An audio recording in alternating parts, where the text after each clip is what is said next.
Hey, welcome. So today we're going to talk about something we all think we know, gratitude. But what if I told you it's actually one of the most powerful forces for changing not just your day, but your brain and your whole life? Yeah, it goes way beyond just saying please and thank you. Let's get into it. Right from when we're kids, we're taught to say thank you. It's polite, it's what you're supposed to do. But is that really all it is? Is it just a social script we run? Or is there something deeper, something way more powerful happening under the surface when we feel genuinely grateful? That's the big question we're going to unpack. Okay, so let's start with the science. For centuries, philosophers and spiritual teachers have been talking about gratitude. There's this famous quote from Meister Eckhart back in the 1300s who said, "If the only prayer you ever say is, 'Thank you,' that's enough." But here's the cool part. Modern neuroscience is finally catching up, and it's showing us what's actually going on inside our brains. It's fascinating. So check this out. Research from places like UC Berkeley's Greater Good Science Center shows that feeling grateful isn't just some fuzzy emotion. It's a full-on workout for your brain. It literally lights up the reward centers, the same parts that fire up when you're with people you love. It gets your moral compass spinning, helps you see things from other people's perspectives, and even engages the front part of your brain that handles big decisions. It's not just one part of your brain, it's pretty much the whole shebang. And all this brain activity leads to something researchers have a great name for: social glue.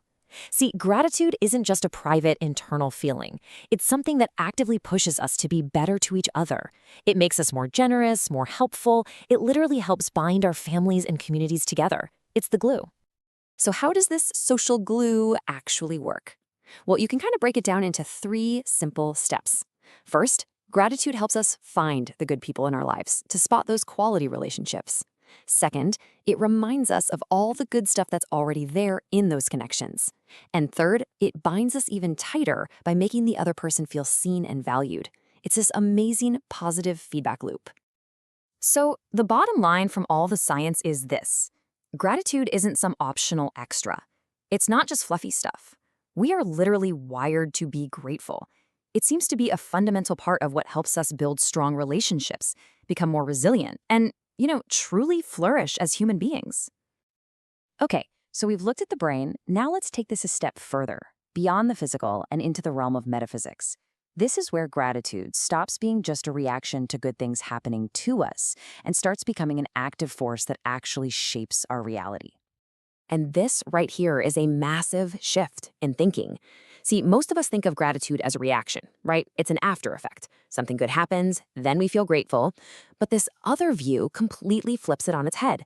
It says gratitude is a cause. It's a creative force that actually opens up the channels for more good to flow into your life. There is this simple but profound saying that just nails it: what we appreciate appreciates. Think about it. When you put your focus, your genuine gratitude onto something, whether it's your health, a relationship, anything, it grows in value in your experience. You're shining a spotlight on it, and in doing so, you amplify its positive effect on your life. It's almost like you're tuning your own personal radio. When you're in a state of gratitude, you're aligning your thoughts and emotions to a frequency of, well, abundance, of well-being. And just like a magnet, that alignment starts to attract more experiences of that same quality.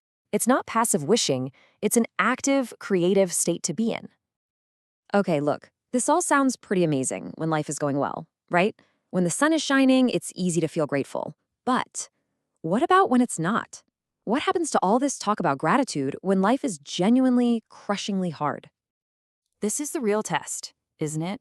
Because let's be honest, it can feel completely absurd, maybe even insulting to be told, just be grateful, when you're in the thick of grief or despair or sadness. When it feels like your world is crumbling around you, why on earth would you even try to be grateful? Well, one of the stories that really gets to the heart of this starts in exactly that kind of place. A time of just utter despair. A time when life had completely come undone, leading to this deep sadness and grief, and a job that felt, in this person's own words, like going to hell every day. I mean, have you ever felt that? A despair so heavy that the very pressure of the air around you feels like it's too much to carry? That's the place this practice was born. Not in a moment of strength, but in a moment of absolute, profound vulnerability. And the shift, the way out, it didn't come from some huge, life-altering epiphany. No way. It was impossible to feel grateful for life as a whole. The pain was just too big for that. Instead, the change started with focusing on one tiny, almost microscopic thing: That was it. That was the whole thing. Walking into that difficult job and just noticing the smell of coffee brewing.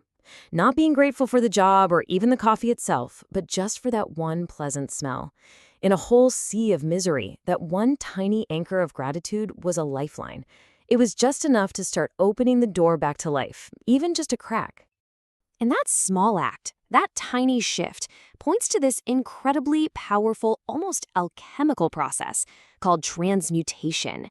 It's the conscious act of taking the raw energy of a painful experience and transforming it into something higher, something with purpose.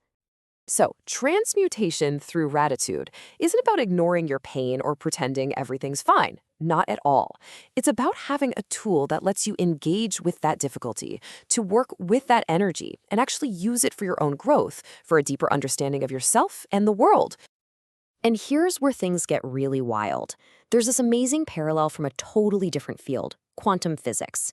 Physicists have found that the biggest breakthroughs, the real creative leaps, don't come when everything is neat and tidy. They come from the clash of ideas, from the tension of a paradox that doesn't make sense. So what does that mean for us? It means our struggles, our personal paradoxes, where life feels impossible and contradictory, they aren't just random suffering. They're signals. They are powerful signs that our old ways of thinking, our old stories about the world are starting to break down. And that's a good thing, because it's making space for a new, higher perspective to emerge through us.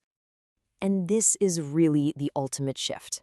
When we're in that dark place, that shadow, it can feel so utterly pointless. But when we can introduce even a tiny sliver of gratitude, that shadow starts to feel purposeful.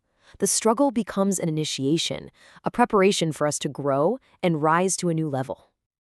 Okay, so this is all incredibly powerful stuff, but theory is one thing.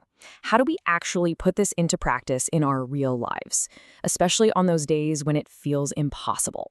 Well, it can start with 3 super simple, totally doable steps. Next time you feel that wave of irritation or sadness or just blah, try this. First, just breathe. Seriously, 1 deep breath in and let it all out. Second, use your senses. Look around and find one thing that feels good. The warmth of the sun on your skin, the sound of a song you like, the taste of your tea. And third, just say thank you for that one simple thing and let yourself really feel it for just a second. That's it. That's the start. In the end, gratitude really does unlock the fullness of life. It turns what we have into enough and more. So, as we wrap up, I just want to leave you with this question to carry with you. In all the challenges, in all the joys, and in all the quiet, normal moments of your day, what hidden gift is just waiting for your attention, waiting for a simple thank you to reveal its power?